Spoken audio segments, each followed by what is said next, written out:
Are mutual funds more reliable than real estate?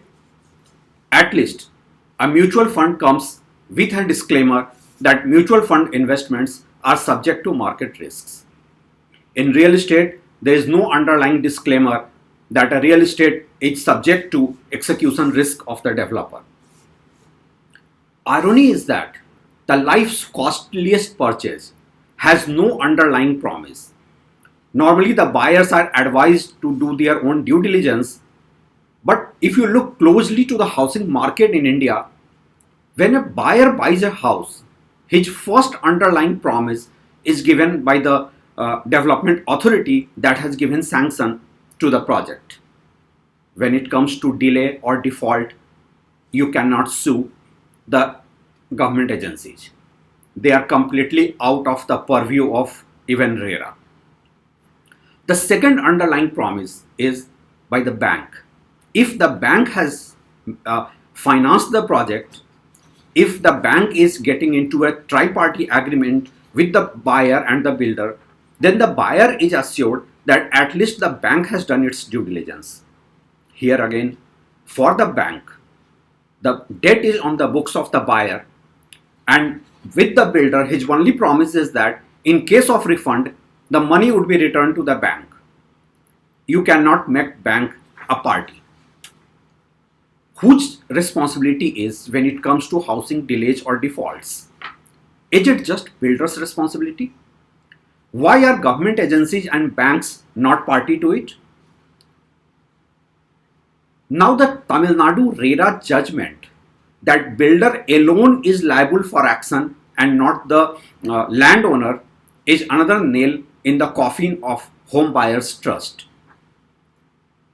Most of the JV projects, depending on the location, the landowner is getting between 40 to 60% of the each rupee that you are giving to the builder. But as per the Tamil Nadu RERA judgment, you cannot drag the landowner into litigation. Legal experts believe that these judgments should be seen as a case-to-case basis and not as an industry benchmark. But in a market like India, where the housing delays and defaults are a bone of contention between builder and the buyer, it is hurting the overall business cycle now.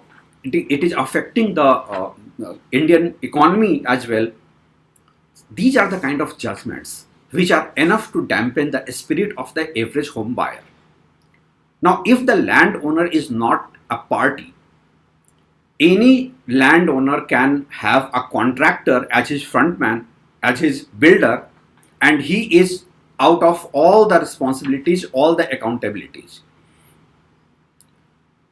For a buyer, who is responsible and where the buck ends? If we look to the Indian corporate world in general, Indian businesses in general, the company law board says that independent directors or non-executive directors cannot just shrug off their responsibility if there is a default in the company.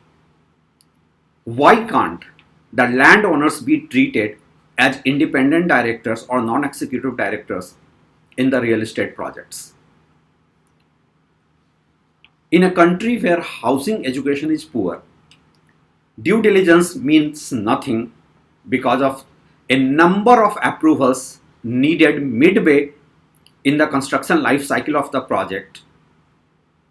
These are the kind of judgments which raises more questions than probably it aims to answer. This is high time that there must be some checks and balances in the housing market. All parties, all concerned parties must be made accountable.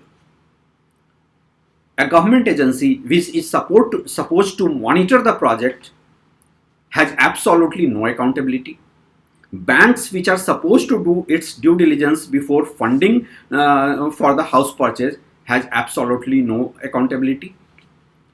Builders, we all know, probably they come into the business with the mindset that they have to weather many litigations.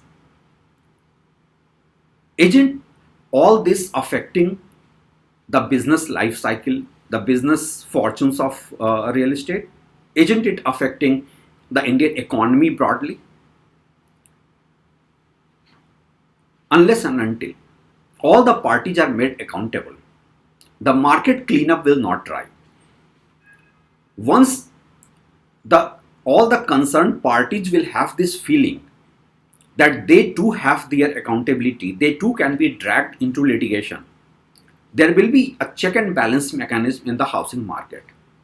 If not, then I think the real estate should also come out with the disclosure norms that a house purchase is subject to execution uncertainties.